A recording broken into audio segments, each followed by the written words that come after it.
जय माँ काली। तो आज मैं आप सबके लिए एक बहुत ही महत्वपूर्ण विषय लेकर आई हूँ और वो विषय ये है कि कुछ समय पहले मैंने अपने चैनल पर एक वीडियो अपलोड की थी जिसमें मैंने आपको ये बताया था कि अगर सवारी के दौरान आपके वचन झूठे हो रहे हैं या जब सवारी आती है तो आपको ये लगता है कि आप स्वयं वो बातें बोल रहे हैं या सवारी के दौरान जो भी बातें होती हैं वो सब आपको सवारी के बाद भी याद रहती हैं, तो उस पर कई भाई बहनों के रिस्पॉन्सेज आए थे कि उनके साथ भी कुछ इसी प्रकार से हो रहा है, तो उनको अब आगे क्या करना चाहिए। तो आज के इस वीडियो में मैं आपको बिल्कुल गहराई से बताऊंगी कि अगर आपके साथ भी कुछ इसी प्रकार से हो रहा है तो आपको क्या करना चाहिए। तो आज का ये वीडियो आप सबके लिए बहुत ही ज़्यादा खास होने वाला है, इसलिए वीडियो को एंड तक ज़रूर देखें। और अगर आप हमारी वीडियो को पहली बार देख रहे हैं और हमारे चैनल पर नए हैं तो हमारे चैनल को सब्सक्राइब करके नोटिफिकेशन बेल को प्रेस कर लीजिए, क्योंकि हमारे चैनल पर आपको इस प्रकार की भक्ति, पूजा पाठ, साधना, माँ काली और अन्य देवी देवताओं से जुड़ी वीडियोस मिलती रहेंगी। इसके साथ ही अगर आपके मन में भी कुछ इसी तरह के प्रश्न हैं तो उनके उत्तर भी आपको हमारी वीडियो के माध्यम से ही मिलेंगे, इसलिए हमारे चैनल के साथ जुड़े और ज़्यादा से ज़्यादा हमारे चैनल को शेयर करें। तो चलिए वीडियो को शुरू करते हैं। तो सबसे पहले मैं आपको ये बता देती हूँ कि एक व्यक्ति के साथ ऐसा होता क्यों है। पर वैसे तो मैंने पिछली वीडियो में बिल्कुल डिटेल में इस बारे में बताया है कि एक व्यक्ति के साथ ऐसा कब और क्यों होता है और इसके पीछे के क्या कारण हैं। और अगर आपने वो वीडियो नहीं देखी है तो आप सबसे पहले हमारी उस वीडियो को देख लीजिए। आप हमारे चैनल पर जाकर उस वीडियो को देख सकते हैं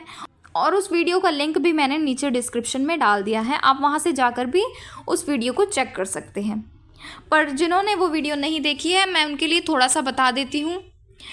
कि एक व्यक्ति के साथ ऐसा क्यों होता है। तो जब किसी व्यक्ति पर शुरुआत में नई नई किसी देवी या देवता की सवारी आती है तो वो सवारी अपने पूर्ण रूप से यानी कि पूर्ण ऊर्जा या अपने पूर्ण वेग से नहीं आती,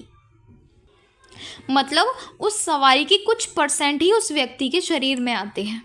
मान लीजिए सवारी सिर्फ 20% या 25% ही उस व्यक्ति के शरीर में आती है और 75% या 80% वो व्यक्ति ही होता है। तो जिस कारण वो व्यक्ति को सब कुछ याद रहता है और उसको ऐसा लगता है कि जो बात हो रही है वो स्वयं वही बोल रहा है और इसी कारण उस सवारी के वचन भी झूठे हो जाते हैं। और ये सब कुछ उस सवारी की ऊर्जा यानी कि उस सवारी के परसेंटेज पर ही डिपेंड करता है। पर जैसे जैसे वो व्यक्ति अपनी पूजा पाठ, सेवा, साधना करता है तो उस सवारी के परसेंटेज धीरे धीरे बढ़ते जाते हैं और फिर जो सवारी वचन करती है वो सब सत्य होते हैं और फिर व्यक्ति को ऐसा कुछ नहीं लगता कि वो जो भी बात हो रही है वो स्वयं बोल रहा है। तो अब मैं आपको बताती हूँ कि ऐसे में आपको क्या करना चाहिए। तो जो अब मैं आपको बताने जा रही हूँ उसको ध्यान से सुने। तो सबसे पहला कार्य आपको करना है व्रत रखना, यानी जिस भी देवी देवता की आप पर सवारी आ रही है या जो भी आपके इष्ट हैं, मान लीजिए अगर आपको माँ काली की सवारी आती है या हनुमान जी के दूत या वीर की सवारी आती है या अन्य किसी ग्रामीण देवी देवताओं की सवारी आती है, तो आपको उन देवी देवताओं के विशेष दिन पर व्रत रखने शुरू होंगे। तो हफ्ते में जैसे कि सभी देवी देवताओं के एक विशेष दिन होते हैं, तो आप हफ्ते में एक बार अपने इष्ट देवी देवता के नाम का या जिस भी देवी देवता की आप पर सवारी आती है उनके नाम का व्रत रखना शुरू करें। अब अगला कार्य आपको करना है, अपने इष्ट देवी देवता की या जिस भी देवी देवता की आपको सवारी आ रही है उनके विशेष दिन पर उनके नाम का हवन करना चाहिए। आप हवन स्वयं अपने घर में कर सकते हैं और हवन किस प्रकार से करते हैं उसकी बहुत ही सरल विधि मैंने वीडियो बनाकर अपने चैनल पर अपलोड की हुई है।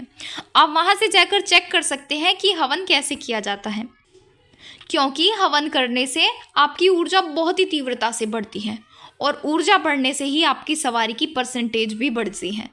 इसलिए कम से कम हफ्ते में एक बार तो हवन ज़रूर करें और हो सके तो आप हफ्ते में 2 या 3 बार भी अपने इष्ट देवी देवता या जिनकी आप पर सवारी आती है उनके नाम से हवन कर सकते हैं।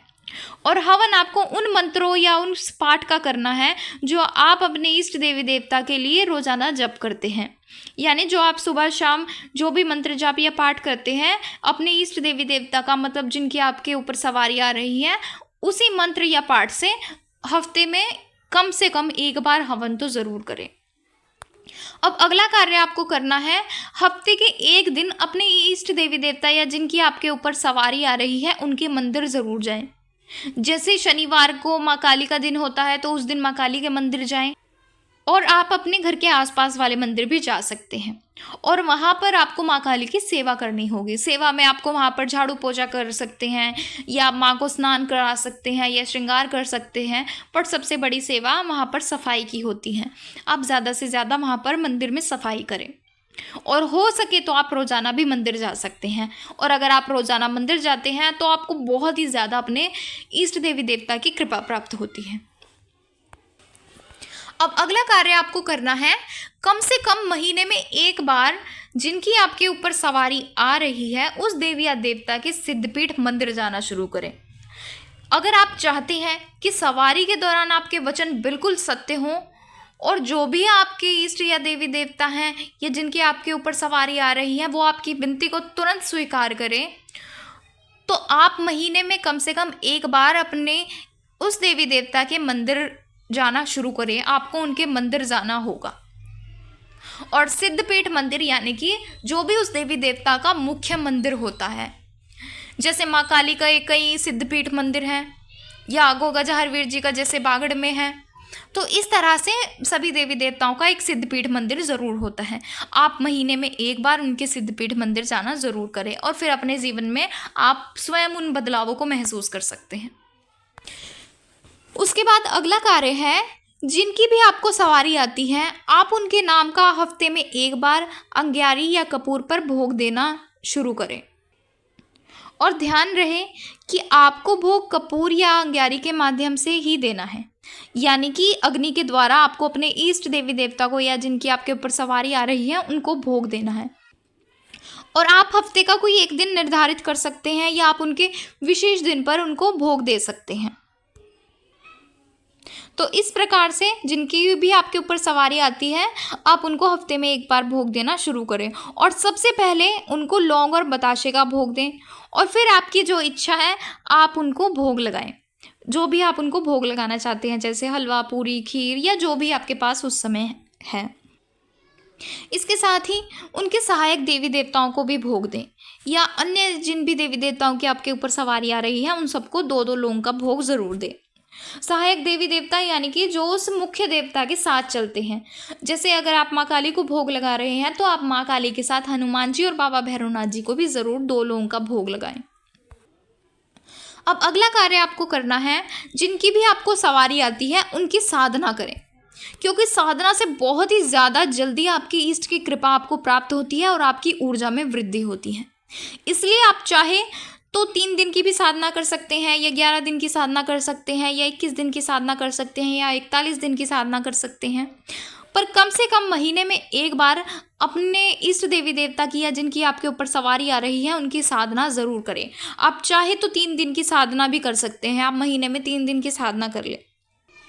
या आप 3 दिन से ज़्यादा की भी साधना कर सकते हैं। आप जितनी ज़्यादा साधना करेंगे उतना आपके लिए अच्छा होगा। इसके बाद अगला कार्य है, आपको रोजाना पूजा पाठ करना है और पूजा पाठ आपके बिल्कुल समय पर होना चाहिए, यानी कि आप कोशिश करें कि एक भी दिन आपका बिना पूजा पाठ के छूटना नहीं चाहिए। आप रोजाना अपने उसी निर्धारित समय पर अपने इष्ट देवी देवता की या जिनकी आपके ऊपर सवारी आ रही है उनकी पूजा करें और ज़्यादा से ज़्यादा उनके मंत्र जाप करें और चलते फिरते उनका नाम जाप करें। इससे बहुत ही तीव्रता से आपकी ऊर्जा में वृद्धि होती है और आपके सवारी के परसेंटेज बढ़ते हैं। उसके बाद अगला कार्य है, आपको सूतक और पातक का भोजन नहीं करना है। और अगर आपकी साधना चल रही है तो साधना के दौरान तो आपको बिल्कुल भी सूतक पातक वाली जगह पर जाना नहीं है, और अगर आपकी साधना नहीं चल रही है तो आप सूतक पातक वाली जगह पर जा तो सकते हैं लेकिन वहाँ का भोजन ग्रहण नहीं कर सकते,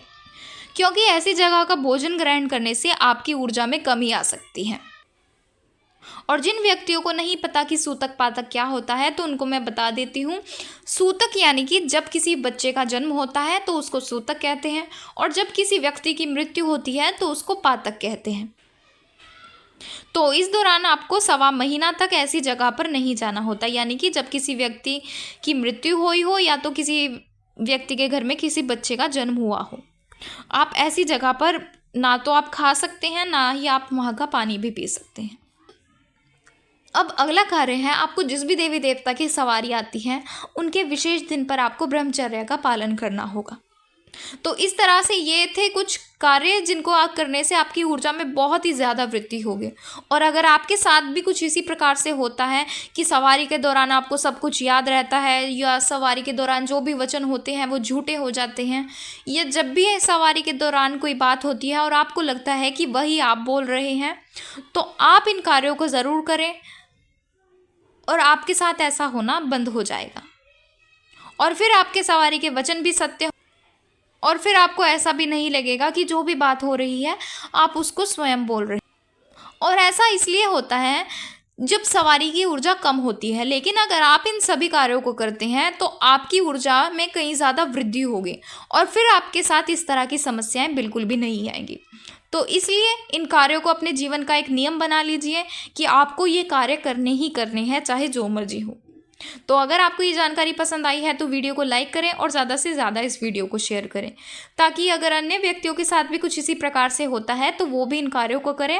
और अपनी इस समस्या से बाहर आएँ। और इसके साथ ही अगर आप हमारे चैनल पर नए हैं और हमारी वीडियो को पहली बार देख रहे हैं तो हमारे चैनल को सब्सक्राइब कर लीजिए और नोटिफिकेशन बेल को ज़रूर प्रेस करें, ताकि हमारी हर आने वाली नई वीडियो की नोटिफिकेशन सबसे पहले आप तक पहुँचे। तो चलिए मिलते हैं अगले वीडियो में कुछ नई जानकारी के साथ। जय मां काली।